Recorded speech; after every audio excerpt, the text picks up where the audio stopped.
As National Police Week begins, Utah is saying farewell to Sergeant Bill Hooser. We have team coverage for you on today's funeral service and the burial as well.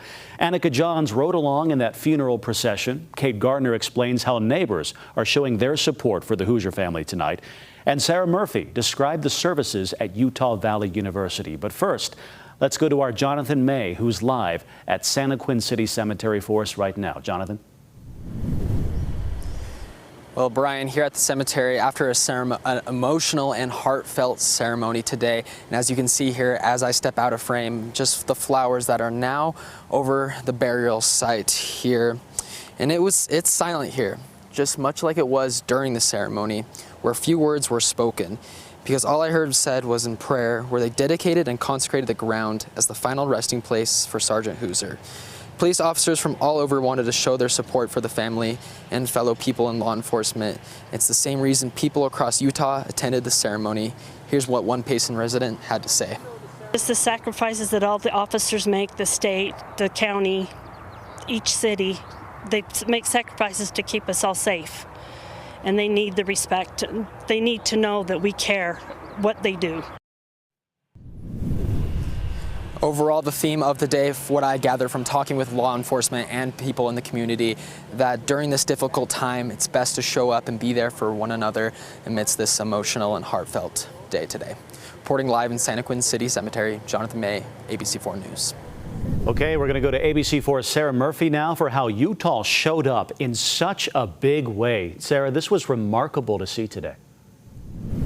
Brian, that's exactly right. And many of the people I talked to told me that exact same thing. Some saying they've never seen anything like this. The amount of support, the amount of people who showed up. I want to give you a look at what we saw this morning at Utah Valley University at the funeral. People from all over came to UVU in Orem for Sergeant Hooser's funeral, some even from out of state. Bagpipers and drummers from places like Utah, California, even Colorado, they all started rehearsing before the funeral started. As crowds slowly started filing in, we spoke with some who tell us about the kind of relationship they had with Sergeant Hooser. It's tough. I knew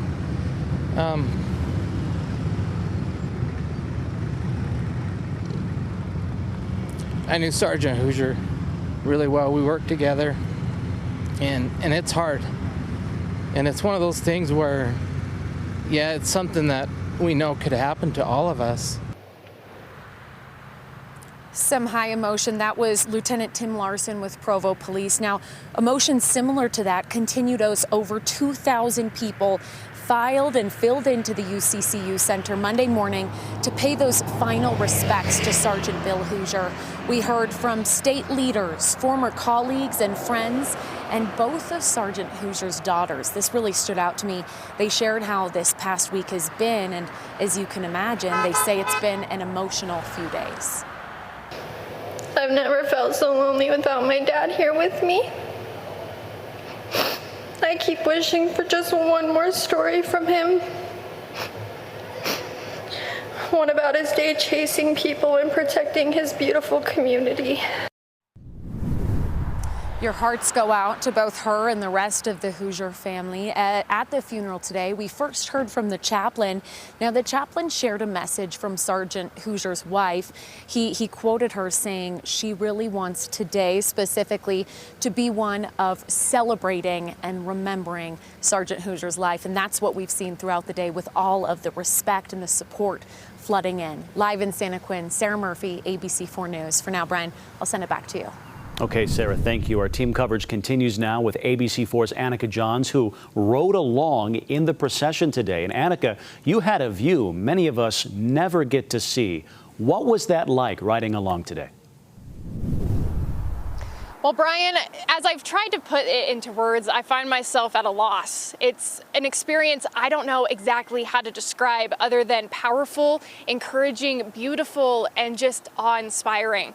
So like Brian said, today I had the unique opportunity to ride along in the procession today. Chief of Police of American Fort Cameron Paul invited me to join along both to Santaquin and from Santaquin during both processions today. Now, while driving over the radio, communication between the officers was well coordinated and organized. And while this was an incredible thing to see, what hit me the most was as we were driving from both to and from Santaquin, the crowds of people lining up in support of Sergeant Hooser and his family was truly touching. I saw multiple children holding signs saying, "Thank you for your service. We love you, Sergeant Hooser," or "You're in our prayers." Adults I saw stood tall and proud as we drove past, their hands on their hearts. A few of them held flags, American flags, and thin blue line flags. Each person was moving them as fast as they could as we drove past. Other law enforcement agencies and state organizations were also along I-15, including various fire departments, the Utah Department of Transportation, power companies, and much more.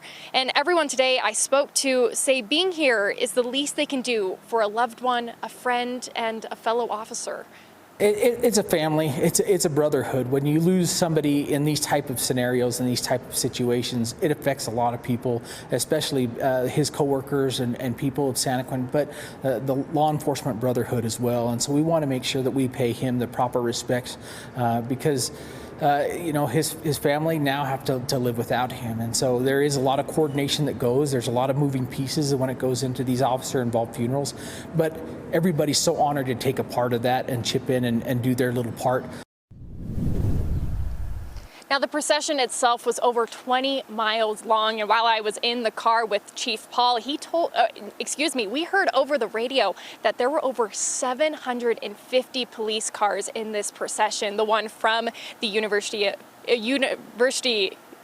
UVU's campus up to Santaquin. Again, over 750 different police cars, all from various different departments throughout the entirety of the state of Utah. It was truly a remarkable thing to see and something I was incredibly grateful to be a part of. Reporting live from Santaquin, Annika Johns, ABC4 News. 20 miles long. Very impressive there.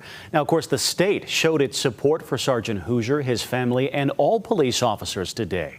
ABC4's Cade Gardner has been speaking with some of the folks who came out. And Cade, what have you seen today? Yeah, Brian, it's been so impressive to see how many people come out, how many people show their support in different ways. I want to show you a sweet sign. We are in Sergeant Hooser's neighborhood right now. Behind us is an elementary school. They have put together a sweet sign for Sergeant Hooser and his family made out of plastic cups. You can see in blue, it spells out Hero Hooser. And then in red cups, we have a heart with a thin blue line through it. Now, this elementary school isn't alone in showing its support for Sergeant Hooser, his family, and the police department as a whole today. Today, strangers come together as family. You know, you see the different reports and the interviews and stuff, and it just breaks your heart.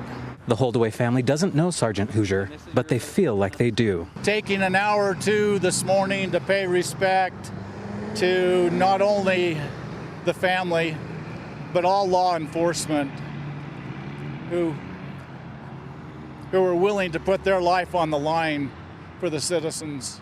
The family put business aside this morning to use a crane and hoist an American flag for all in the procession to see. Well, I hope it makes them feel like there's a lot of people that support them as well. I want them to take courage too through this.